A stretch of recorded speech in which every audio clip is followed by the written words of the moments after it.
जब हमने खुदा का नाम लिया,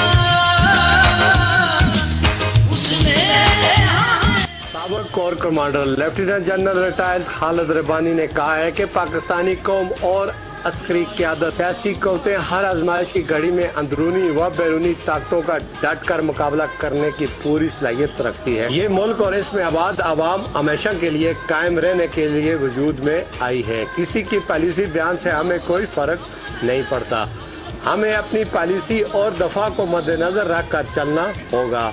अवाम और पाक फौज ने जितनी भी कुर्बानियाँ दी हैं वो न किसी के कहने पर दी, खालिस अपने मुल्क और अवाम के वसी तर मुफाद में, जिसका बराह रास्त फ़ायदा अवाम, मुल्क और आस पास के लोगों को मिला। Government girls higher secondary school Muradpur के मुकाम पर 50,000 की लागत से तैयार होने वाले आई लैब के इफ्तिताह के बाद मीडिया को दिए गए खुसूसी इंटरव्यू में किया।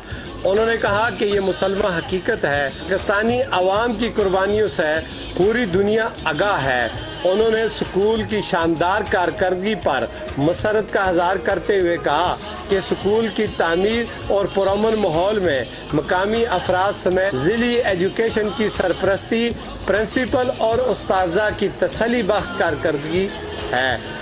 मुस्तकबिल के मुमार बच्चियों ने तालीम हासिल की, हुनार तालिबात को स्कॉलरशिप देने में मुकम्मल सपोर्ट किया जाएगा। इमारत की तामीर और तोसी के लिए अराजी देने का भी ऐलान किया।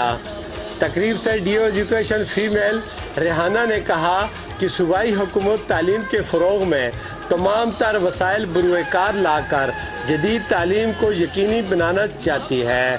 प्रिंसिपल स्कूल ने बच्चियों की सालाना शानदार कारकर्दगी का जिक्र करते हुए कहा कि अल्लाह का लाख लाख शुक्र है, हमारे स्कूल की बच्चियों ने ज़िला में और बोर्ड में तसल्ली बख्श नंबर हासिल करके अपने उस्ताज़ा और स्कूल का नाम रोशन किया। बच्चियाँ स्कॉलरशिप की सफ़ में शामिल हो चुकी हैं। कर्नल फजल हक समेत दीगर उमायदीन इलाका ने तकरीब में शिरकत की। कैमरा टीम के साथ मीर अफजल गुलजार, वक्त न्यूज़, मानसरा।